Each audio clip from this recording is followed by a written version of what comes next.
अस्सलाम वालेकुम नाज़रीन, वेलकम टू द शो बात कारोबार की। मैं हूं आपकी मेज़बान नताशा हसीब। नाज़रीन, मार्केट के हवाले से बात करें तो आज हम कह सकते हैं कि मार्केट के अंदर दोबारा वही हम कह सकते हैं ट्रस्ट डेफिसिट देखा गया, यानी कि इन्वेस्टर्स वेट एंड सी की पोजीशंस में हैं। पॉलिटिकल अनसर्टेनिटी काफ़ी हद तक मार्केट को, बिजनेसेस को या इकोनॉमी को हर्ट करते हुए दिखाई दे रही है। अभी भी हमने देखा और ये लास्ट वीक के अंदर भी यही सिचुएशन विटनेस की गई।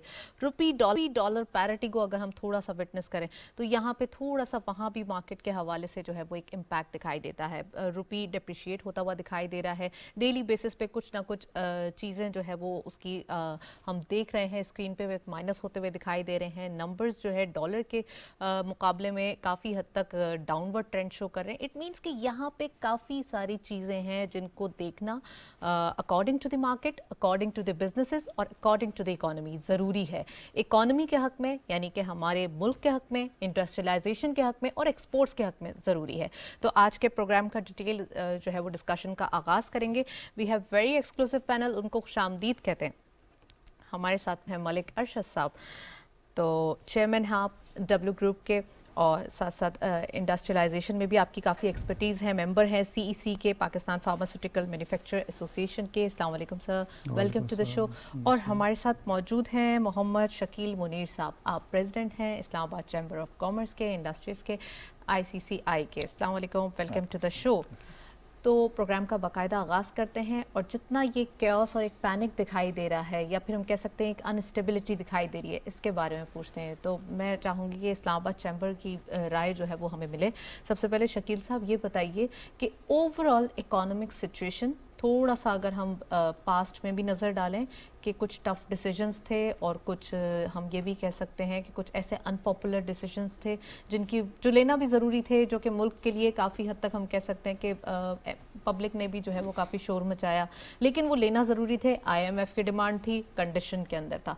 अब आप क्या समझते हैं कि ओवरऑल इन टफ डिसीजंस के बाद भी यहाँ पे अभी तक अनस्टेबिलिटी दिखाई देती है और एक तरफ हम कह सकते हैं कि पॉलिटिकल जो इम्पैक्ट है अनसर्टेनिटी का वो काफ़ी हद तक आ रहा है। Your take please. बिस्मिल्लाहिर्रहमानिर्रहीम, thank you very much Natasha. देखें, जो इस वक्त सिचुएशन बनी हुई है, इस वक्त तो हम जो पॉलिटिकल इंस्टेबिलिटी है वो हमें ज़्यादा वो इसमें इस वक्त परेशान कर रही है। और मैं समझता हूँ कि जो इस वक्त सब पार्टीज़ को चाहिए कि पहले वो इस पॉलिटिकल हम मईशत को देखते हुए मईशत को मद्देनज़र रखें और पॉलिटिकल इंस्टेबिलिटी को एक साइड पे रखें और अपने जो भी इश्यूज़ हैं एक टेबल पे बैठें और सॉल्व करें। और हम ताकि हम जो इस वक्त मईशत की जो सूरत हाल बन गई है उसमें तमाम पॉलिटिकल पार्टीज़ का एक टेबल पे इकट्ठे होना बहुत ज़रूरी है। इसमें जो है मैं समझता हूँ कि उसके ऊपर बात करनी बहुत ज़रूरी है। राइट, अगेन इस पे बात करने की जो है वो काफ़ी हद तक ज़रूरत है और इसे डिस्कस करने की ज़रूरत है, डिबेट करने की ज़रूरत है। मलिक साहब भी मौजूद हैं, उनसे भी मज़ीद इंट्रोडक्टरी कमेंट में ऐड ऑन करते हैं। सर ये बताइए कि इकोनॉमी की सूरत हाल, ख़ासकर एक हम कह सकते हैं ना हमवार जो है वो चीज़ें दिखाई दे रही हैं, तो कैसे कंट्रोल किया जाए इसे? और दूसरा ये कि for the sake of the business थोड़ा सा ये चीज़ें जो है वो सेटल डाउन करनी पड़ेंगी ना, क्योंकि इकोनॉमी को आप हर्ट नहीं कर सकते। प्लीज़। हाँ ma'am, thank you very much. जो इस वक्त पॉलिटिकल सिचुएशन है पाकिस्तान की, वो एक कंसिस्टेंट पॉलिसी ना होने की वजह से जो इकोनॉमिक सिचुएशन डेवलप हो गई है, तो उसमें जो बिज़नेस पॉइंट ऑफ व्यू से या इकोनॉमिक पॉइंट ऑफ व्यू से डेफिनेटली एक अनसर्टेनिटी डेवलप हो गई है। लेकिन हमें इस वक्त भी, इस सिचुएशन में भी जो पॉजिटिव चीज़ें हैं उनको देखने की ज़रूरत है। और जो पॉलिसी मेकर्स हैं इस वक्त, कल से या 2-3 महीनों से जो सिचुएशन डेवलप हो चुकी है, उसमें गवर्नमेंट ऑफ पाकिस्तान जो है वो सीरियस इक़दाम से जो इस वक्त सिचुएशन है इसको बेहतर करने की कोशिश कर रही है।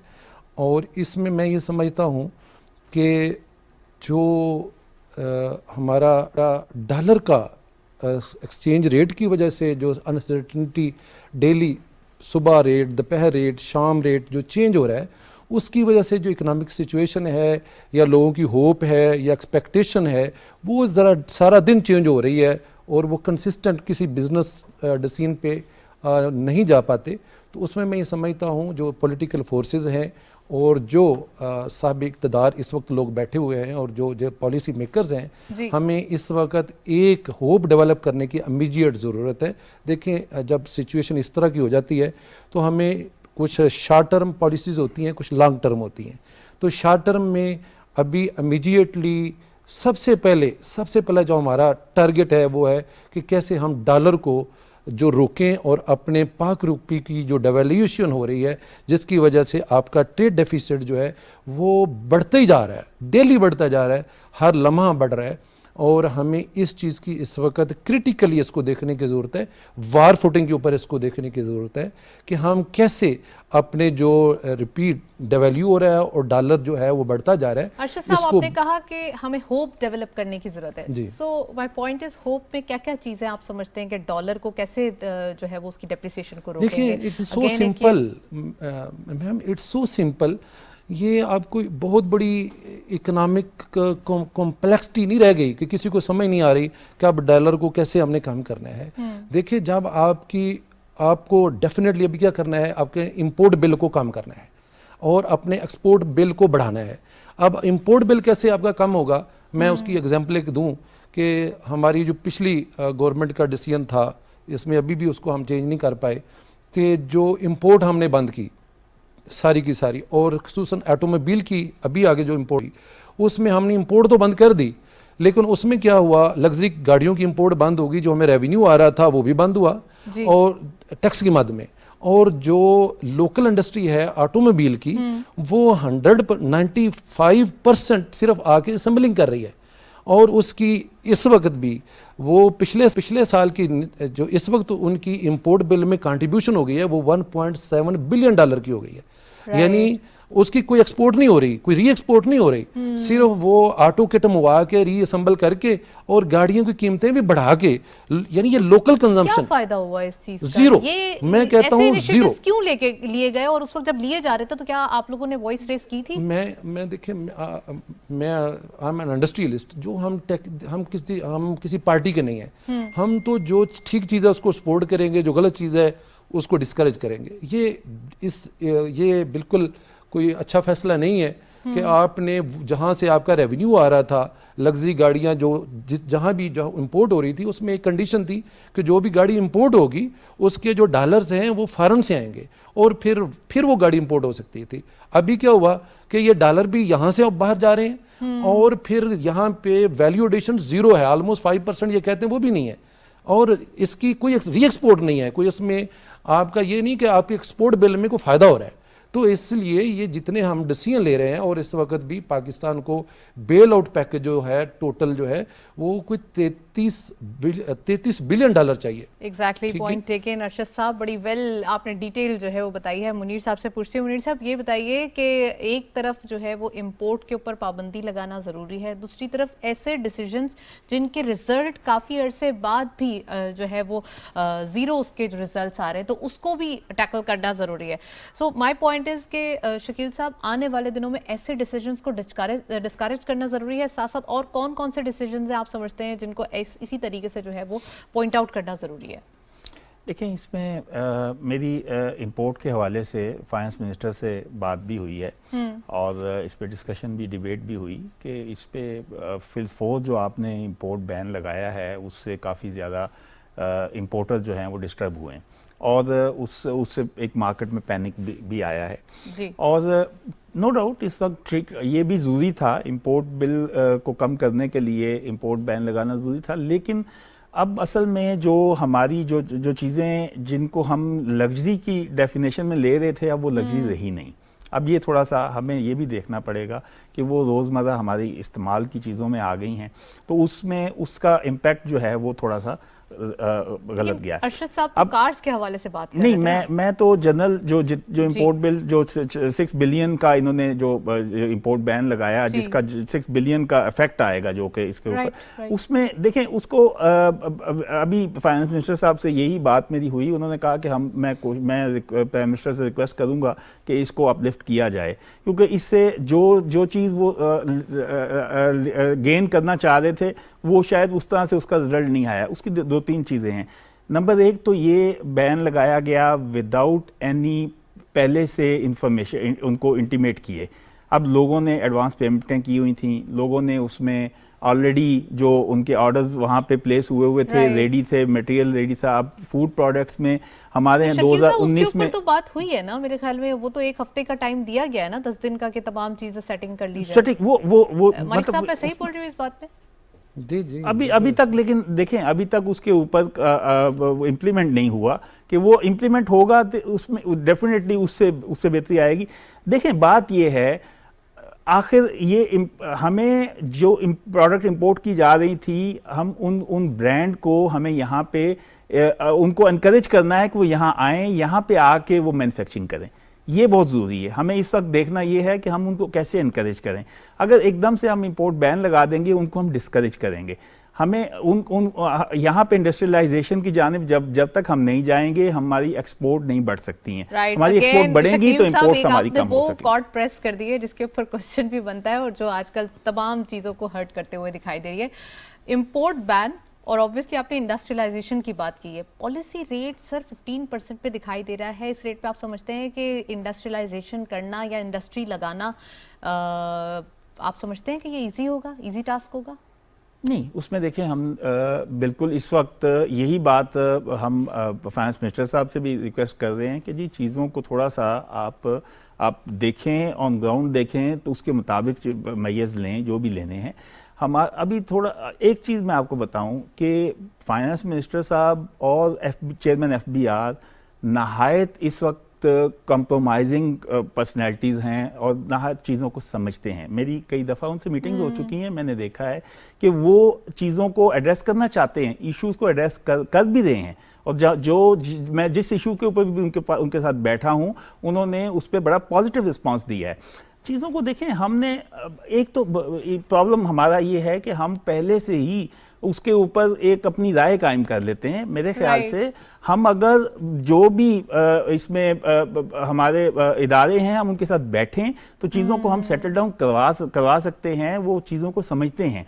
और जो इस वक्त मैं समझता हूं कि फाइनेंस मिनिस्टर का एक एटीट्यूड है, बड़ा पॉजिटिव है। और इंशाल्लाह मैं काफ़ी सारी चीज़ों को मैं बड़ा होपफुल हूं कि उनसे पॉजिटिव। और आप बात सुनना भी है उनको, बिजनेस कम्युनिटी का भी साथ देना है और साथ साथ इकोनॉमी को भी चलाना है, तो it's really difficult task. Malik साहब प्लीज़ इसमें ऐड ऑन कीजिए कि ओवरऑल अभी इंडस्ट्रियलाइजेशन की बात की जा रही है, सेल्फ सफिशेंसी ज़रूरी है पाकिस्तान के लिए। हमेशा से एक वक्त था कि पाकिस्तान काफ़ी सारी चीज़ों में खुद कफील हुआ करता था, लेकिन अब हम देख रहे हैं कि हमारी डिपेंडेंसी इंपोर्ट के ऊपर ज़्यादा जाते हुए दिखाई दे रही है। इसको भी थोड़ा सा वाइप आउट करने की ज़रूरत है, थोड़ा बैनिश करने की ज़रूरत है और आने की ज़रूरत है हमारे पास मैन्युफैक्चरिंग की तरफ। तो व्हाट्स योर पॉइंट? मैम बिल्कुल आप ठीक कह रही हैं कि हमारी पाकिस्तान की इकानमी जो है बड़ी तेज़ी से इस तरफ गामजन है कि वी कैन से इट कि this is now import based economy, import dependent economy. तो जब आप इम्पोर्ट डिपेंडेंट इकानमी बनते जा रहे हैं तो this is not something good. हमें वी हैव टू, ये कोई ऑप्शन नहीं है, चॉइस नहीं है, we have to for long term policies हमें इंडस्ट्रियलाइजेशन की तरफ जाना ही है। और अगर हम ऐसा नहीं करते तो जो इस वक्त सिचुएशन, इकोनॉमिक सिचुएशन डेवलप हो गई है, तो हमारा इकोनॉमिक बिल जो बढ़ता जा रहा है, सॉरी इंपोर्ट बिल जो बढ़ता जा रहा है, उसको कम करने के लिए अगर हम इंपोर्ट सब्स्टिट्यूट की भी जरूरत है, साथ साथ पाकिस्तान के अंदर इंडस्ट्रियलाइजेशन के लिए इंसेंटिव देना भी जरूरी है। इंसेंटिव से बात के फैसिलिटेट करना, फैसिलिटेट ऑफ कोर्स। अच्छा फैसिलिटेट आप कैसे करेंगे? अब आप जब आपका फ्यूल रेट या इतना कॉस्टली है, तो मैं वैसे अभी टाइम मिल गया तो मैं पूरी कौम से दरख्वास्त करूँगा, मिन हासिल कौम, हम अगर दो चीज़ों में कमी करना शुरू कर दें इमीडिएटली कि इलेक्ट्रिसिटी जो है इसको वाकई रियली हम कम इस्तेमाल करें। अगर एसी की ज़रूरत है तो लगाएं, वरना ना लगाएं। और फ्यूल को कम इस्तेमाल करें। सबसे बड़ा जो कंट्रीब्यूशन है वो हमारा फ्यूल बिल है। अगर फ्यूल बिल को हम जो है इंपोर्ट बिल में कम कर सकते हैं तो बहुत बड़ा ये कंट्रीब्यूशन होगा हमारी मिनासिल कौम कि हम अपने मुल्क को बचाने के इतने बड़े जो चैलेंज है उसमें हमारी कंट्रीब्यूशन होगी। तो सबसे पहले जो हम अपना फ्यूल है उसकी कंजप्शन जो है उसको कम करें, उसमें इलेक्ट्रिसिटी का यूज़ है, उसमें अपनी गाड़ी का यूज़ है, उसमें जो भी आपके ऐसे यूज़ हैं जो आपकी डिस्क्रिप्शन में आते हैं जिनके बगैर आपका गुजारा हो सकता है। वर्किंग फ्रॉम होम का जो एक कंसेप्ट है, अगर उसको करके किसी तरह भी करके कोई ऐसी इमरजेंसी डिक्लेयर करके अगर हम जो बिल है इंपोर्ट बिल, जिसमें जो पेट्रोल की सबसे बड़ी कंट्रीब्यूशन है, अगर हम इसको कम कर लेंगे तो फिर हमारी जो कंपल्सरी इंपोर्ट है हमें मौका मिल जाएगा उस बेस देने के। जैसे इस वक्त पता चला है सब लोगों को कि 60 मेडिसिन शार्ट हो गई हैं फार्मास्यूटिकल की मार्केट से। और आज मैं भी खबर पढ़ रहा था कि लाहौर के हॉस्पिटल्स में एनेस्थीसिया की जो इंजेक्शन है, जो ऑपरेशन से पहले हर सर्जरी में इस्तेमाल होते हैं, वो शार्ट हो गए हैं। हार्ट की मेडिसिन, ब्लड प्रेशर की मेडिसिन, तो सर सारी क्यों शार्ट हुए, हो ये गई क्या रीजन है इसका, जबकि इंसेंटिव भी दे दिया गया है फार्मास्यूटिकल की, तो काफी सारी चीजें आपने खुद से मेरी आपकी प्रीवियस प्रोग्राम्स में डिस्कशन हुई है, तो क्यों ऐसा हुआ है सर? मैम इसमें इट्स सो सिंपल कि जो कि हमारी जो फार्मास्यूटिकल है इसका हमने 70 साल में अभी जो लोकल रॉ मटेरियल है उसकी प्रोडक्शन के ऊपर कोई खातिर खा पॉलिसीज कंसिस्टेंट नहीं दी, और रॉ मटेरियल हमारे यहाँ पे प्रोड्यूस नहीं हो रहा। जब हम रॉ मटेरियल इंपोर्ट कर रहे हैं तो इंटरनेशनल जो है, इंटरनेशनली रॉ मटेरियल की प्राइसेस बढ़ गई हैं, डॉलर रेट कहाँ से कहाँ चल गया है, चला गया है। और पाकिस्तान में जो मेडिसिन की प्राइसेस हैं वो चूंकि गवर्नमेंट ऑफ पाकिस्तान जो है उनको कंट्रोल करती है या वो कंट्रोल कर रही है, तो हम अपनी मर्जी से प्राइस नहीं बढ़ा सकते। तो हमारी जो स्पेसिफिक हर प्रोडक्ट की जिसकी कास्ट और जो है ऑफ प्रोडक्शन वो बढ़ गई है, तो वो उसको कोई बंदा भी लास्ट पे इंपोर्ट करके नहीं बनाएगा। और मैं बिल्कुल ये अभी एग्जैक्टली सर, इंटरनेशनली आपने कहा कि काफी कॉस्ट बढ़ गई है, तो इंटरनेशनली और ये प्रोडक्ट नहीं बन रहे, ये ऑटोमेटिकली शार्ट होते जा रहे हैं। ये कोई चॉइस नहीं है हमारे पास। अच्छा, ये चॉइस नहीं है हमारे पास। तो सर ये बताइए कि जो कमोडिटी प्राइस या इन्फ्लेशन के रेट्स जो आते हुए काफी हद तक दिखाई दे रहे हैं, उसके बारे में क्या कहेंगे? सॉरी, इन्फ्लेशन के हवाले से commodity price obviously higher side पे जाते हुए दिखाई दे रहे हैं। Inflation is directly proportional to your exchange rate. अगर आपका एक्सचेंज रेट बढ़ता है, इंटरनेशनली बात कर रही हूँ, इंटरनेशनल में भी मैम यही फैक्टर्स हैं जो इन्फ्लेशन के हैं कि पहले कोरोना आया, बाकी ये सारी चीज़ें जो हैं इनका एक कलेक्टिव इफेक्ट आ रहा है, और एक पूरी दुनिया में उसकी वजह से एक जो हमारी नेगेटिविटी है या चीज़ों को होल्ड करना है, ये चीज़ें बढ़ गई हैं। और फिर जितनी मैन्युफैक्चरिंग है सब के ऊपर इफेक्ट आया है इंटरनेशनल इन्फ्लेशन की वजह से। जब एक चीज़ बढ़ती है तो उसका ट्रिकल डाउन इफेक्ट होता है बाकी सारी चीज़ों के ऊपर। तो इंटरनेशनल इन्फ्लेशन जो कि बढ़ गई है तो उसका इम्पैक्ट भी पाकिस्तान में आ रहा है। चलें इंटरनेशनल के हवाले से ही बात करते हैं और प्रोग्राम को मजीद आगे बढ़ाते हैं इस ब्रेक के बाद।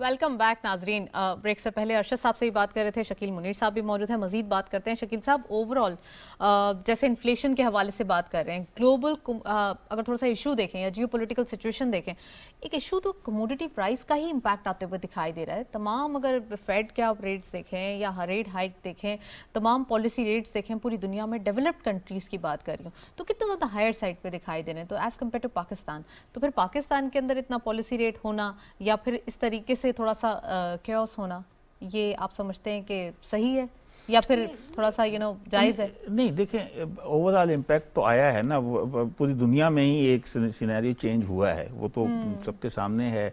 और कुछ डॉलर की हाइप की वजह से आप देखें कि उसमें ऑलरेडी बाकी पूरी दुनिया में एक फ्यूल प्राइसेस भी बढ़ी हैं। और जैसे एयर टिकट्स का आप कह रहे हैं, इस वक्त बहुत ज़्यादा एक्सपेंसिव हो गई हैं टिकट्स भी सारा। तो वो ओवरऑल इम्पैक्ट तो सब है उसके ऊपर। उसका हम पे इसलिए ज़्यादा असर इफेक्ट आ रहा है कि हमारे यहाँ रुपी बहुत ज़्यादा डिवैल्यू हो रहा है, जिस वजह से ज़्यादा इम्पैक्ट हम पे आ रहा है। और हमारे लिए अब देखें, अगर हम फ्यूल की प्राइसेस 120 बैरल पे पहले भी कई दफ़ा गई हैं, लेकिन हमारा उस वक्त रुपी इतना डिवैल्यू नहीं था, डॉलर उस वक्त स्टेबल था। अब डॉलर स्टेबल नहीं है, उस वजह से वो इम्पैक्ट ज़्यादा आ रहा है।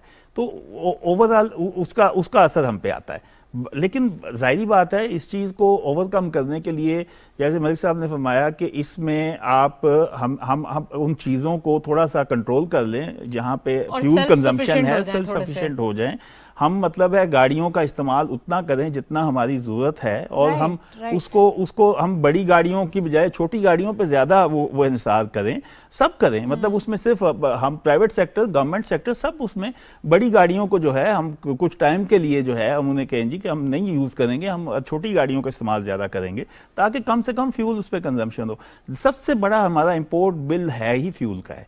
जो अगर ये हम कम कर लेते हैं, ऑटोमेटिकली हर चीज़ का इसके ऊपर जो है इफेक्ट आ जाएगा, हर चीज़ में बेहतरी आ जाएगी। तो ये चीज़ हमें करने की ज़रूरत है। बिल्कुल हमें बहैसियत एक पाकिस्तानी जो है, हमें हर बंदे को अपना रोल हमें प्ले इस करना चीज़ को समझना करना ज़रूरी है और थोड़ा अंडरस्टैंड करेंगे तो ही आगे बढ़ेंगे।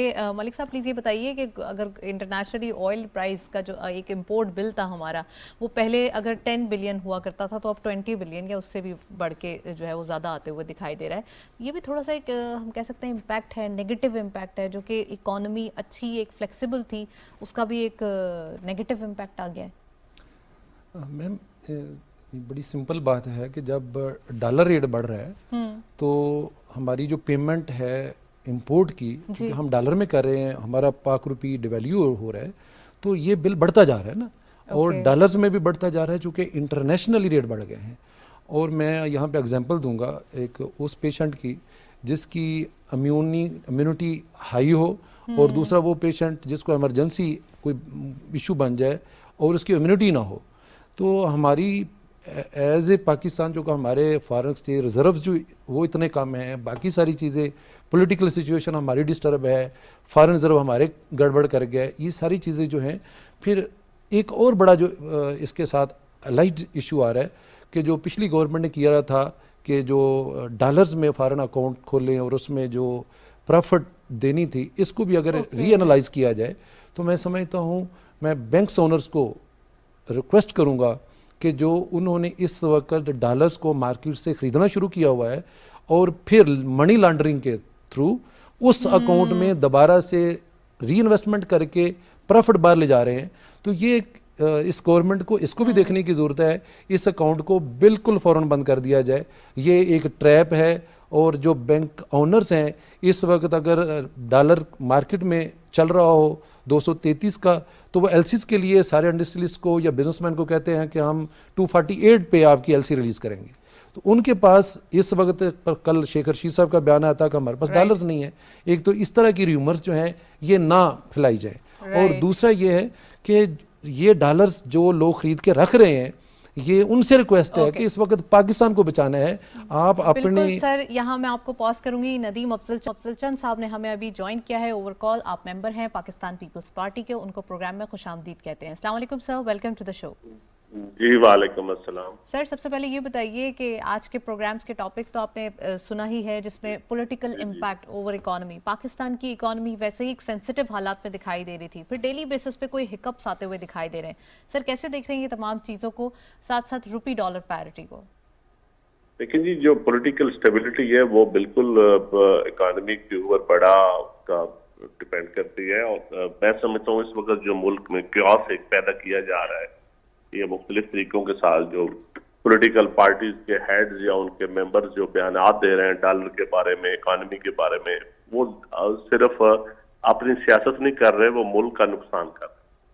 तो मैं इस वक्त सबसे जरूरी चीज जो है, पॉलिटिकल स्टेबिलिटी आएगी तो इकोनॉमिक स्टेबिलिटी आएगी।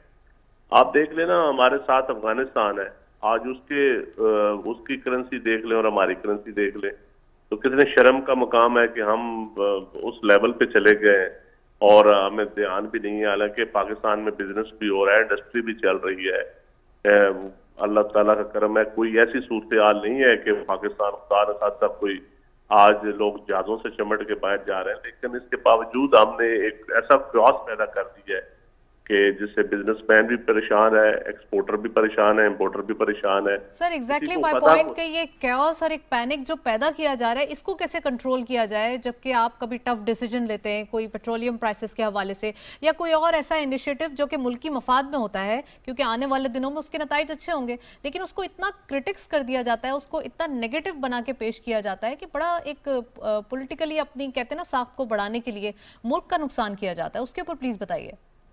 देखिए जी, ये सियासी जमातों की जिम्मेदारी बनती है और बिलखसूस हेड जो है पॉलिटिकल पार्टीज के जो लीडर्स हैं, ये उनकी जिम्मेदारी बनती है कि वो सारे बैठें और हुकूमत समेत हुकूमत से उनको बिठाए या अपोजिशन को ऐसी चार्टर्ड इकोनॉमी तो करना पड़ेगा। अब चार्टर ऑफ इकोनॉमी नहीं होगा तो इस मुल्क में पॉलिसीज की तसलसल नहीं रहेगा, पॉलिसीज का तसलसल नहीं रहेगा तो फिर इसी तरह सट्टाबाज भी काम करेगा, ब्लैक मार्केट वाला खुश होगा, स्मगलर खुश होगा, सारी चीजें वो, क्योंकि हुकूमत तो इस वक्त आपने हुकूमत को और मसाइल में हम उलझाए रखेंगे तो इकोनॉमी की तरफ का स्टेबिलिटी, इस वक्त मुल्क का जो नुकसान हो रहा है, नाकाबिल तलाफी नुकसान हो रहा है। और मैं तो, अब तो सच्ची बात है, पॉलिटिकल वर्कर होने की चीज से मैं समझता हूँ सबसे पहले पाकिस्तान है, सियासत तो बाद में है। लेकिन हम सियासत खेलेंगे तो रियासत का नुकसान होगा, और जब रियासत का नुकसान होगा तो इकानमी तो एक पोर्शन है ना, फिर सारी चीजों का नुकसान होता है। तो जिम्मेदारी तो पॉलिटिकल फोर्सेस की बनती है। अब वो इस जिम्मेदारी के लिए अपने आप को पेश करते हैं, सियासत करते हैं। लेकिन सिर्फ कुर्सी की खातर अगर आप लड़ते रहें और मुल्क का सत्यानाश हो जाए तो ये तारीख में तो अच्छे लफ्जों में नहीं लिखा जाए। एग्जैक्टली चंद साहब, कितनी बड़ी बात है कि रियासत को बचाना है, सियासत को थोड़ा साइड में रखना है, और ये वक्त है अभी रियासत बचाने का। आप समझते हैं जब प्राइम मिनिस्टर साहब ऑपोजिशन लीडर थे उस वक्त चार्टर ऑफ इकोनॉमी की पेशकश तो की गई थी, उस वक्त भी नहीं किया गया था? देखिए जी, प्राइम मिनिस्टर साहब ने भी कहा था, आसफ अली जरदारी साहब ने भी स्पीच की थी, और अब प्राइम मिनिस्टर साहब क्योंकि हुकूमत में है और उस वक्त के प्राइम मिनिस्टर आज अपोजिशन में है, तो ये चेयर चेंज होती रहती हैं।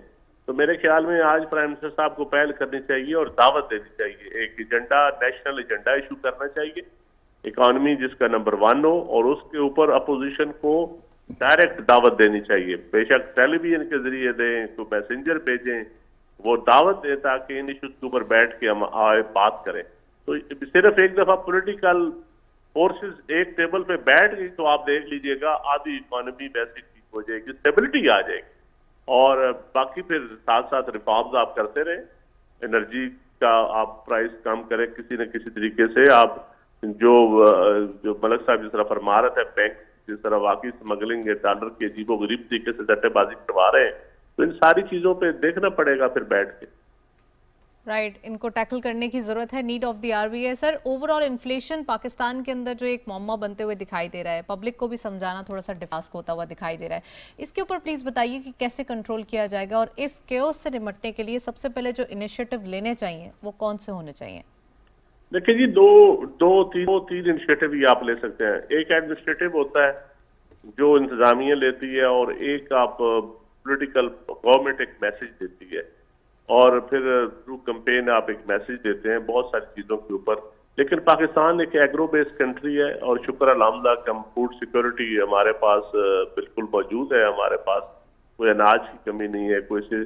तो देखना सिर्फ एक जो इस अफवाह साजी चली हुई है, इस अफवाह साज फैक्ट्रियों को सिर्फ कंट्रोल करना पड़ेगा, और ये जो स्टेबिलिटी लोगों को नजर आनी चाहिए। जब लोगों को नजर आएगी, एक लोगों के अंदर सुकून आएगा। इस वक्त तो आपने पूरी कौम को एक बेचैन बना के रख दिया है, हर बंदे को परेशानी बनी, पता नहीं क्या हो। हालांकि जिसने कभी डॉलर देखा नहीं था, कभी किसी को पता नहीं डॉलर होता क्या है, तो वो भी डॉलर डिस्कस कर रहा है।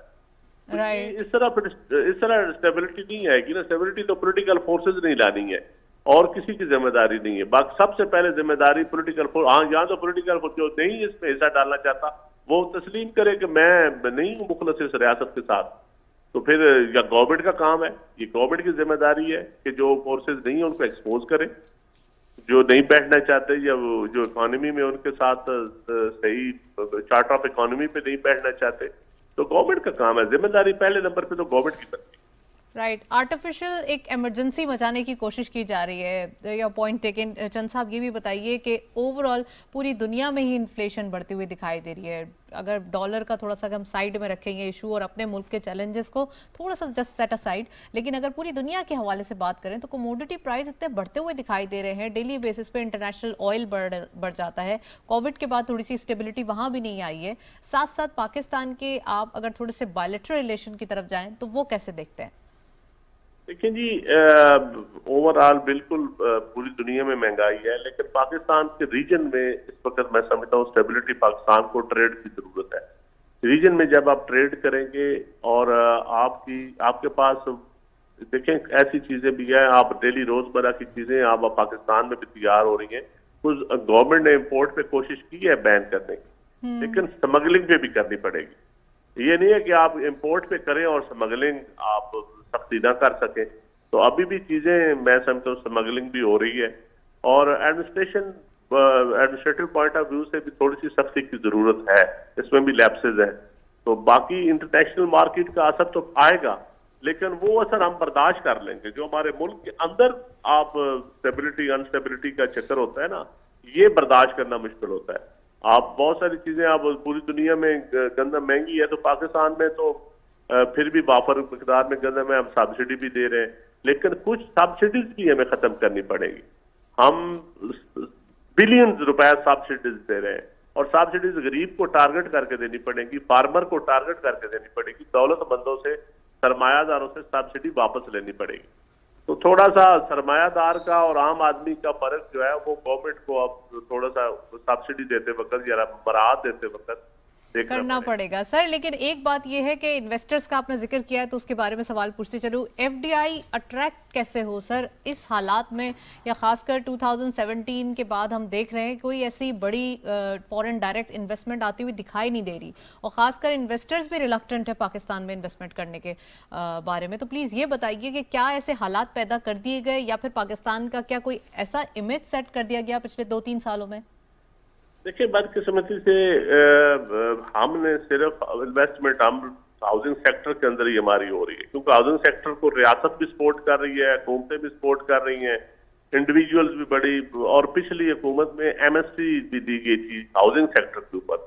मैं समझता हूँ ये एसएमई छोटे बिजनेस या इंडस्ट्री के ऊपर हमें ये चीज देनी चाहिए, ना कि हाउसिंग सेक्टर में अगर आप इन्वेस्टमेंट आती भी है बाहर, या लोग इधर से पैसा कमाते हैं फिर वो बाहर जाके पैसा खर्च कर ले जाते हैं, तो मुल्क को क्या अल्टीमेटली फायदा हो रहा है। तो मेरे ख्याल में इंडस्ट्री की तरफ, एग्रो बेस्ड इंडस्ट्री की तरफ हमें नंबर 1 और नंबर 2 हमें दूसरी इंडस्ट्री अपनी को, जो हमारी लोकल इंडस्ट्री है।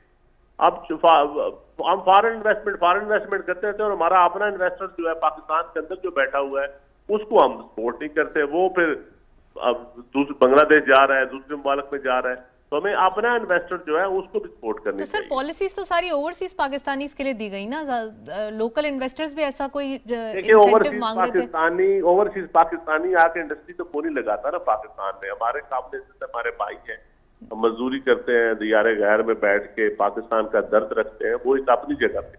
लेकिन हमारा जो लोकल इन्वेस्टर है जो पाकिस्तान में बैठा है, जो यहाँ की लोड शेडिंग बर्दाश्त कर रहा है, जो यहाँ के हालात पे, उसकी नंबर 1 प्रायोरिटी हमें देनी चाहिए, उसको उससे पूछ के हमें पॉलिसी बनानी चाहिए, हमें बिजनेस अपॉर्चुनिटीज उसको देनी चाहिए, और जो टैक्स भी दे रहा है, जो लेबर भी प्रोवाइड कर रहा है, जो यहाँ के लोगों को रोजगार दे रहा है। असल चीज तो यह है, एक इंडस्ट्री चलेगी तो उससे 200 घरानों को रोजगार मिलेगा।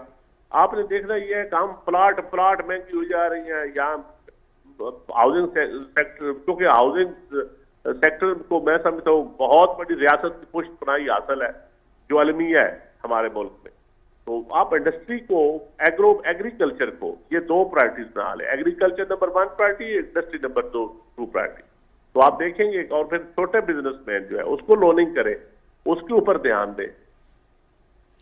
छोटे बिजनेसमैन के ऊपर ध्यान देना चाहिए। एसएमईज का एक फ्यूचर बनेगा तो ही एलएसएम परफॉर्म हम कह सकते कर पाएगा। Thank you so much. Chand साहब आप साथ मौजूद थे, काफ़ी डिटेल एनालिसिस, खासकर एक मोटिवेशन भी देने की कोशिश की है चंद साहब ने, जो कि ये है कि एसएमईज को प्रमोट करना है, स्मॉल हम कह सकते हैं कि बिजनेसेस को प्रमोट करना है, साथ साथ वो छोटे सनतकार जब आगे बढ़ेंगे तो ऑटोमेटिकली मुल्क में रोज़गार पैदा होगा। तो शकील मुनीर साहब भी मौजूद हैं, अरशद साहब भी मौजूद हैं, मजीद बात करेंगे। शकील साहब, ओवरऑल ये बताइए कि आने वाले दिनों में, जैसे कि मोटिवेशन भी दी है चंद साहब ने, ये भी बताया कि ये अगर थोड़े से इकदामात कर लिए जाएं तो आने वाले वक्त में जो है वो चीज़ें बेहतर हो सकती हैं। तो क्या समझते हैं आप, एसएमईज को अगेन कोई पॉलिसी या कोई ऐसी उनके लिए हम कह सकते हैं कोई इंसेंटिव की जो है वो प्रोग्राम बनाया जा रहा है, या फिर कोई ऐसा चीज़ लाने की कोशिश की जा रही है? फिल वक्त तो एसएमईज के ऊपर वो जो सेल टैक्स फिक्स कर दिया गया है छोटे दुकानदार के ऊपर भी, अभी तो वो उसके लिए परेशान बैठे हैं। और आज भी मैंने बल्कि रिक्वेस्ट की है मिफ्ता साहब से मीटिंग के लिए कि उसमें तमाम जो छोटा दुकानदार था, चाहे उसका बिजली का बिल जो है वो कुछ 30,000 से कम है, लेकिन कुछ भी अगर बिजली का बिल उसका महीने का 1,000 रुपये से भी कम है तो तब भी 3,000 रुपया उसको वो लग के आ गया, सेल टैक्स फिक्स में लग के आ गया उसको बिल में। जो कि मेरे ख्याल से कोई तो सर वर्किंग नहीं टैक्स की। बेस भी तो बढ़ाना है, नहीं, सैलरी टैक्स स्लैब्स ऐसे और नहीं ना छोटे- बढ़ाना, ऐसे नहीं बढ़ाना। देखिए बढ़ाने के लिए हमने कहा कि फिक्स टैक्स के लिए मैं Right. खुद गया फाइनेंस You are मिनिस्टर के right. पास कि फिक्स टैक्स में डालें, लेकिन कोई क्राइटेरिया होता है। एक बंदे की दुकान का बिल 1000 रुपये है लेट से, या 1000 से भी कम है, आप उसको 3000 का सेल टैक्स का बिल भेज देते हैं महीने का, कैसे अफोर्ड कर सकता है वो? देखिए इन चीज़ों को आखिर हमने थोड़ा सा एड्रेस भी तो करना है चीज़ों को। आज तो देखें, मैं तो आज तो ट्रेडर्स सारे सरापा एहतजाज बने हुए हैं। मेरे पास तो सुबह से आज मतलब है लोगों की कॉल्स आ रही हैं कि सर ये देखिए बिल लग के आ गए हैं, हम बिल देखिए, हमारा तो बिजली का बिल जो है वो 1000 रुपया था, अभी 3000 रुपया उसके ऊपर सेल टैक्स लग के आ गया।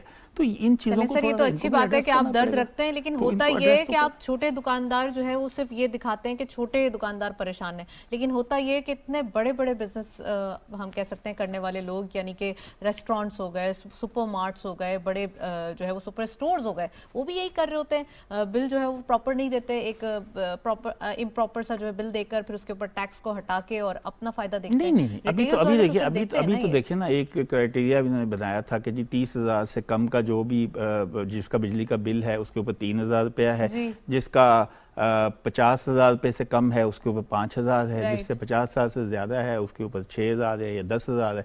अब देखें बात यह है कि अब 30,000 से जो कम है उसका भी कोई कैटेगरी तो बनानी थी ना, कि एक बंदा उसका बिल ही अगर मतलब है वो 1000 रुपये से भी कम बिल आ रहा है, एक मेरे पास एक बिल आया जो Right. 560 रुपये बिल है, उसके ऊपर 3000 रुपया उन्होंने उसको सेल टैक्स लगा दिया। अब देखिए इसका क्राइटेरिया भी तो आखिर बिल बनाना को पड़ेगा देखते ना, हुए, बनना देखना चाहिए पड़ेगा आपसे। कि एक बंदे को कम से कम आप देखें तो सही कि वो पहले क्या वो मतलब है आपको। अच्छा, फिर ऑलरेडी बिजली के बिल के ऊपर ऑलरेडी सेल टैक्स तो पहले भी जमा हो रहा है लोगों, मतलब है डिपार्टमेंट नॉमिनल सा है वो तो। नॉमिनल से जमा हो रहा है, ठीक है, हमने खुद कराया है, मैंने खुद ये बात मैंने तजवीज़ दी फाइनेंस मिनिस्टर को, बल्कि पीएम के सामने भी यही बात रखी कि जी आप फिक्स टैक्सेशन में लेके जाएं Right. जो इंडस्ट्री जाना चाहती हैं, Right. जो सेक्टर जाना चाहते हैं। लेकिन उसमें जो अब ये एक इशू आया है, मेरे ख्याल से इसको फाइनेंस मिनिस्टर साहब एड्रेस करेंगे, इंशाल्लाह इसको भी रिजॉल्व कर लेंगे एक आध दिन शकील में। साहब, लेकिन फिर बिल्कुल वक्त जो है सही, परेशानी बनी। काफी अरसे से हम अपने प्रोग्राम्स में ये राय दे रहे थे कि फिक्स टैक्स रिजीम होना चाहिए।